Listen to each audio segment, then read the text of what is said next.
Alright guys, hi. You can't tell from this, but this is like my third try at this video, so I'm really hoping it works. But we'll see. So let's see. This is the video for section 9.2, define general angles and use radian measure. And before we start, I just want to give you a little reminder. While you're watching this video, you need to take notes on what I say, just like you would in class. You can write down what I write down. You can write down little extra things if they help you, just like you would in class. At the end of your notes, I want you to write a 3 to 5 sentence summary.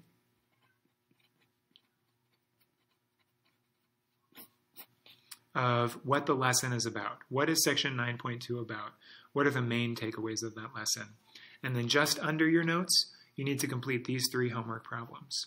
Okay, when you come into class, we will do more problems from section 9.2 and some more challenging ones. All right, section 9.2, we're basically going to cover 3 things. We're going to be putting angles in standard position. We're going to be learning about radian measure. And we're going to be learning about arc length and sector area. So let's start with putting angles in standard position. Okay, standard position is an important concept for us because a lot of the angles that we've seen so far, like in geometry, have been in a triangle or in an octagon. And that triangle or octagon is just sort of floating in space. And we want to be able to put angles on the same xy plane that we've put all of our other functions on. So to do that, we need to know where we're going to situate them. And here's where we're going to do it. We're going to let the vertex of the angle be at the origin. And we're going to let one side of the angle be on the positive x-axis. This is called the initial side. Now, I want to put the angle in standard position. Let's say it's a 60-degree angle. Okay? The question is, do I open up 60 degrees this way and draw the other part of the angle there? Or do I go down 60 degrees this way and draw the other part of the angle there? Both would make a 60-degree angle, right? But in standard position, for positive angles, I always rotate counterclockwise. It's this way. So I want to rotate 60 degrees up, about there. This is called the terminal side of the angle. Initial meaning starting side, terminal meaning ending side. And this is about a 60-degree angle. I'll just call it theta. Okay? If I were to draw a 90-degree angle, where would that be? If I were to rotate from the initial side, which is always on the positive x-axis, if I were to rotate 90 degrees, the terminal side would be on the positive y-axis, right? And my angle in standard position in that case would be right here. And so we'll go ahead and label this positive y-axis as 90 degrees to help us remember that any angle in standard position that's a right angle will start here and end here, and we'll see that those do make a 90-degree angle. What if I were to rotate a full 180 degrees? I would end up at the negative x-axis, right? And so this is 180 degrees.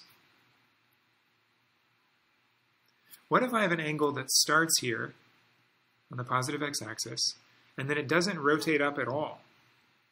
It's closed completely. How many degrees would that angle be? It would be a 0-degree angle. Its initial side is right here, and then its terminal side is also right here because it didn't open up at all.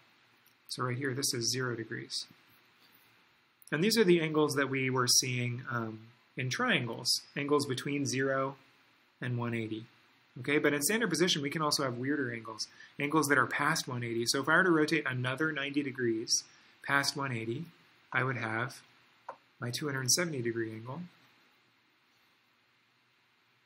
And if I were to rotate all the way around, so the terminal side starts here, rotates up to 90, continues rotating to 180, rotates to 270, and then rotates a full circle, then my initial side and my terminal side overlap again, and I'm all the way over here at 360 degrees.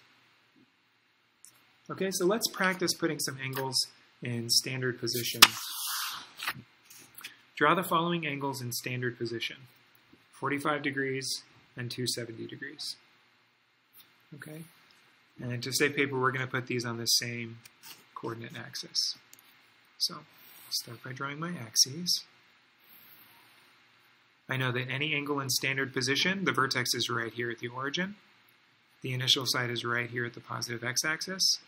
So let's start with drawing our 45-degree angle.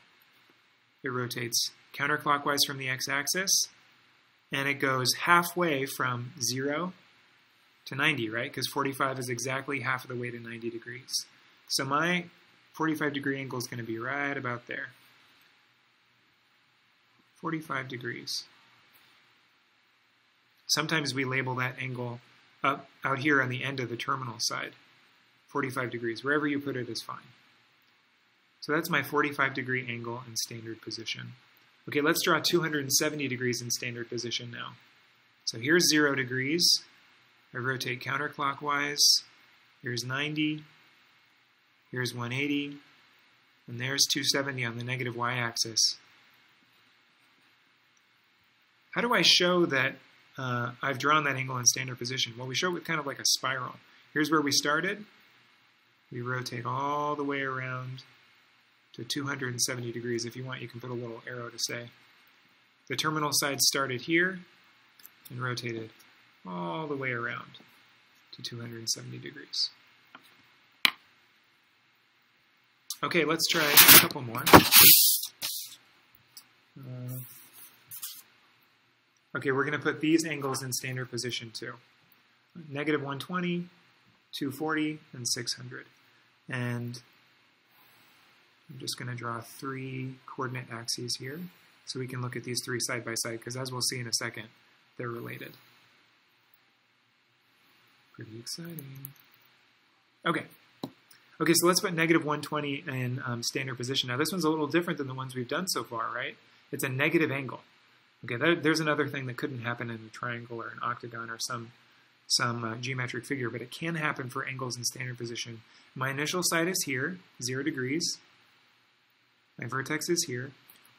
But this time, because I've got a negative angle, instead of rotating counterclockwise from the positive x-axis, I'm going to rotate clockwise. That's the direction I go for negative angles. Let's see, here's negative 90. How much past 90 do I need to go to get to 120? I need to go 30 degrees past, so a third of the way into this quadrant. This is negative 120 degrees in standard position, and I can also put it here. Okay, let's try 240 in standard position. So this is a good old-fashioned positive angle. I'll rotate 90 degrees, 180 degrees, and how far past 180 do I need to go to get to 240? I need to go another 60 degrees, right? So that's 2/3 of the way through this quadrant. I end up right there. So here's 240 degrees. I can write it here too if I want. And lastly, let's go 600 degrees. Okay, that's a big angle. If I go all the way around the circle once, how many degrees have I gone? I've gone 360. Well, I need to keep going. Another 90 degrees will get me to 450. Another 90 degrees will get me to 540. So let's see, this is 90, 180, 270, 360, 450, 540.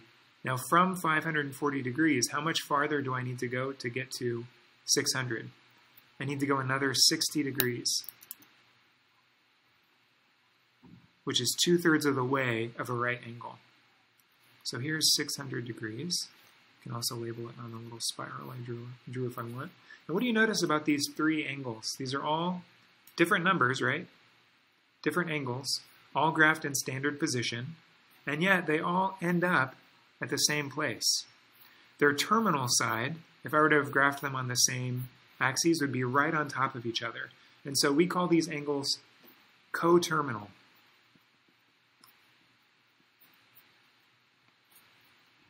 Co means together. So coterminal means that their terminal sides are together. They line up. And one thing I want you to notice about coterminal angles, let's do from 240 to negative 120. So if I want to find an angle that's coterminal with 240, I know that I've got to go around the whole circle once to get back to that same place. How many degrees is it around the whole circle? It's 360. So if I subtract 360 degrees from 240, I end up with negative 120, which we saw was coterminal.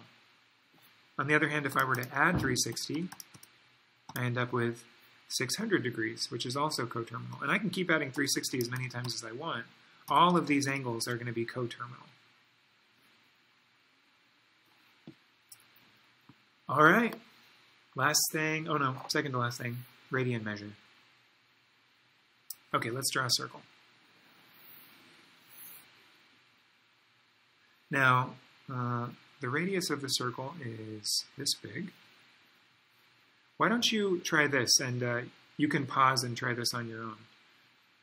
Try to copy this length, the radius, and see how many radii, if you were to lift up that radius, if you had a piece of string that was that length, and you set it down along the circle, along the circumference of the circle, how many radii do you think would go? Like there's one.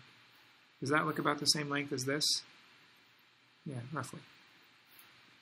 There's one radius. How many radii fit between 0 degrees and 180 degrees?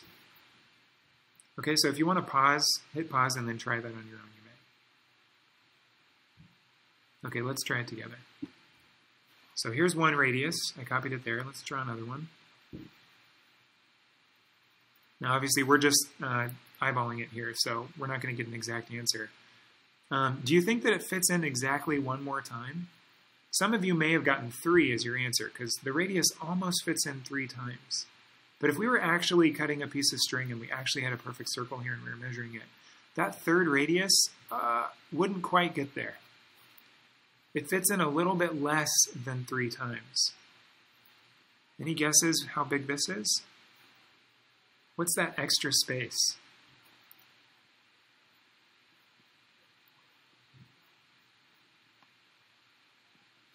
It's 0.141592653 and so on of a radius. Does anyone recognize that number? 3.1415. That's pi. The number of times that a radius fits inside a semicircle is pi times.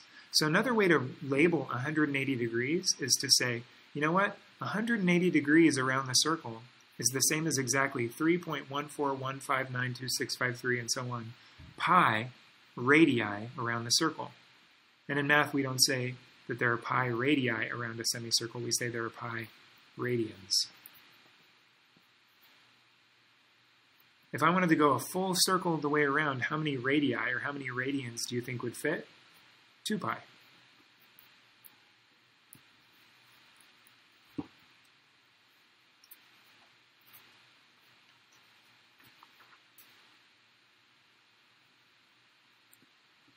Okay, so let's go ahead and label some other angles here.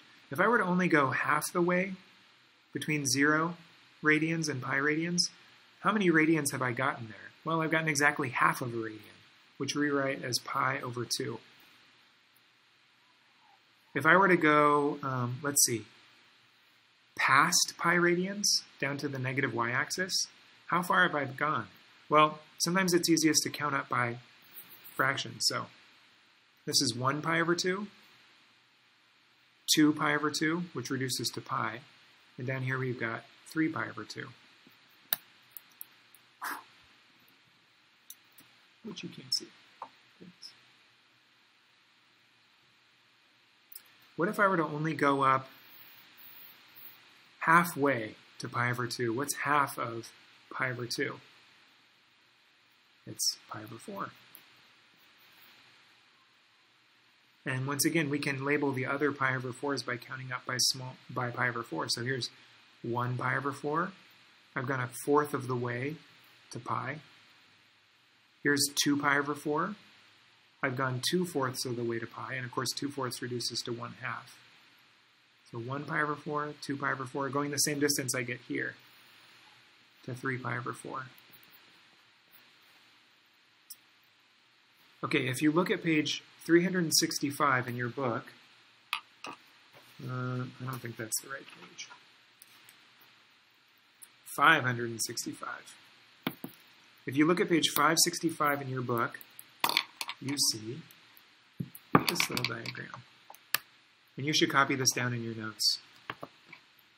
It's got all of the angles, 0, 90, 180, 270, 360. It's also got angles in between, and these angles are really important. So copy these down in your notes as well. 30, 60, 90, 120, 150, 180, 210, counting up by 30s. And also counting up by 45s. 45, 90, 135, 180, 225, and so on. And then it's also got the radian measures that are equivalent to them. 1 pi over 6, 2 pi over 6, which is pi over 3, 3 pi over 6, which is pi over 2, and so on. Copy this information down. You can hit pause, or you can look in your book. And we're going to use this in the next problem.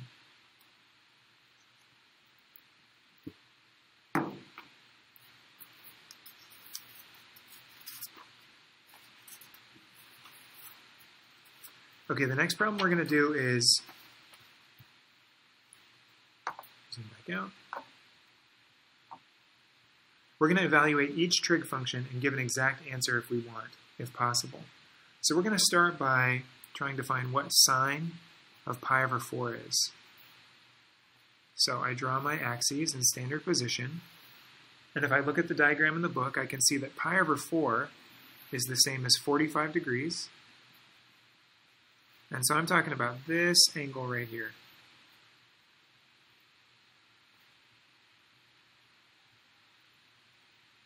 Now if I draw from that angle down to the x-axis, I've got a 45, 45, 45 right triangle. Whoops, I wrote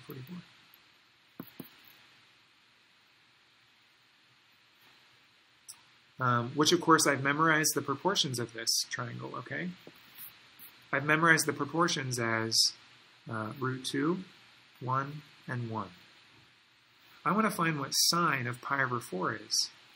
Pi over 4 in standard position is right here. And sine is opposite over hypotenuse. So sine of pi over 4 is 1 over root 2. Of course, I can't leave a radical in the denominator, so I multiply by root 2 over 2 to rationalize my fraction. Now I get root 2 over 2 as my answer.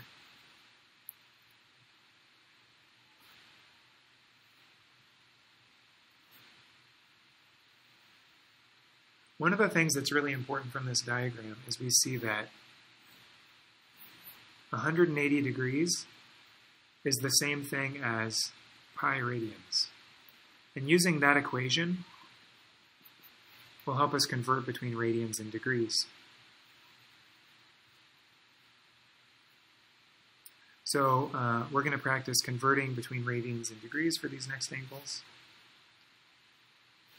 Let's start by converting 315 degrees to radians. Now, when I'm converting between radians and degrees, it's kind of like converting between like inches and feet, or feet and miles. I don't want to change the value, I just want to change the units. And whenever I don't want to change the value of something, I have to multiply by just 1, or something equivalent to 1. I know that 180 degrees and pi are the same thing. So if I multiply by pi over 180, I'm really just multiplying by 1, because these are the same number. But in doing so, the degrees, which are like a unit, cancel off. And I'm left with 315 pi over 180. Now I'm in radians. I went from degrees to radians. To finish, I just need to change that into a reduced fraction.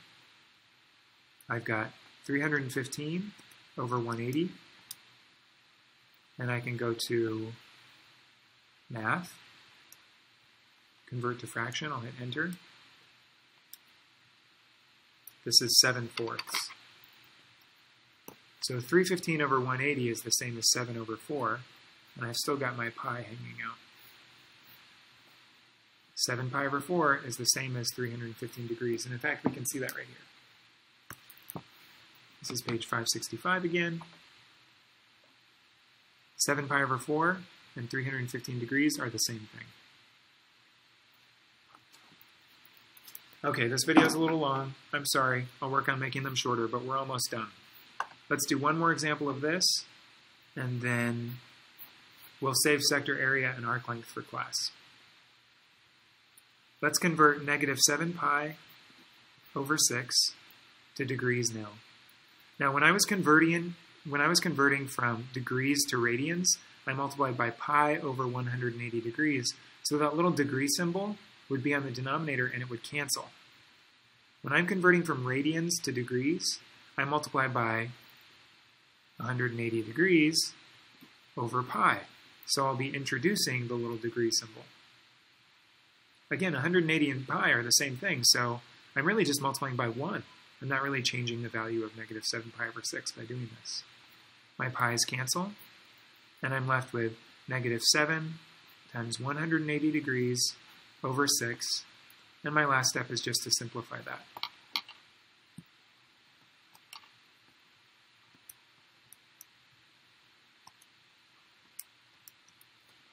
(210 degrees). And we can see this on the unit circle as well. Whoops, I called it the unit circle, which we haven't really learned about yet, but this circle. Okay, let's see. 210 degrees. It's the same as 7 pi over 6.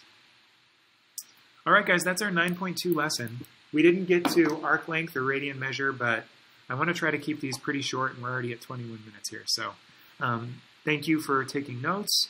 Remember to write a 3 to 5 sentence summary of what this lesson was about, and to try homework problems 11, 17, and 25 on page 566.